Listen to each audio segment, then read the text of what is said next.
বন্ধুরা নমস্কার। আশা করি আপনারা ভালো আছেন। এই গরমে ভালো থাকাটা খুব কষ্টকর, এবং যদি খুব বেশি কাজ থাকে তাহলে বাইরে বেরোবেন, না হলে বাইরে বেরোনো ঠিক নয়। যদি বাইরে বেরিয়ে থেকে এসে যদি আপনি দেখেন যে আপনার মাথা ব্যথা কিংবা সানস্ট্রোক হয়ে গেছে, তখন দুটো ওষুধ নিশ্চয়ই আপনি ইউজ করবেন এবং সব সময় আপনি কাছাকাছি রাখবেন, কিংবা কাছাকাছি কোনো হোমিওপ্যাথি দোকান থেকে আনবেন। 1 নম্বর হচ্ছে বেলোডোনা, 2 নম্বর হচ্ছে গ্লোনাইন। এগুলো 6, 12 কিংবা 34 সবসময় ঘরের মধ্যে রাখবেন।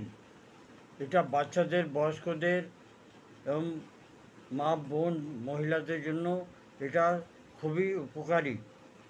যদি রোদ লেগে গিয়ে থাকে আর রোদ থেকে আসার পর যদি জ্বর হয়ে যায়, তাহলেও গ্লোনাইন আর বেলোডোনা আপনি অল্টারনেটলি 1 ঘন্টা পরপর কিংবা 2 ঘন্টা পরপর দিতে থাকবেন। যদি জ্বর খুব বেশি হয়, তাহলেও ওষুধ চেঞ্জ করার প্রয়োজন নেই। আপনি বেলোডোনাটা 15 মিনিট, 20 মিনিট, 30 মিনিট অন্তর অন্তর দিতে থাকবেন।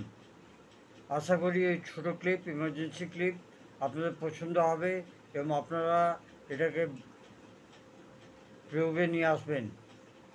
নমস্কার। এই প্রোগ্রামগুলো আমি করছি শুধু অ্যাওয়ারনেসের জন্য। আপনার কাছাকাছি কোনো হোমিওপ্যাথিক ডাক্তার থাকলে সবসময় আপনি তাদের সঙ্গে সম্পর্কে থাকবেন। Jai Hind. Long live homeopathy, long live Hahnemann.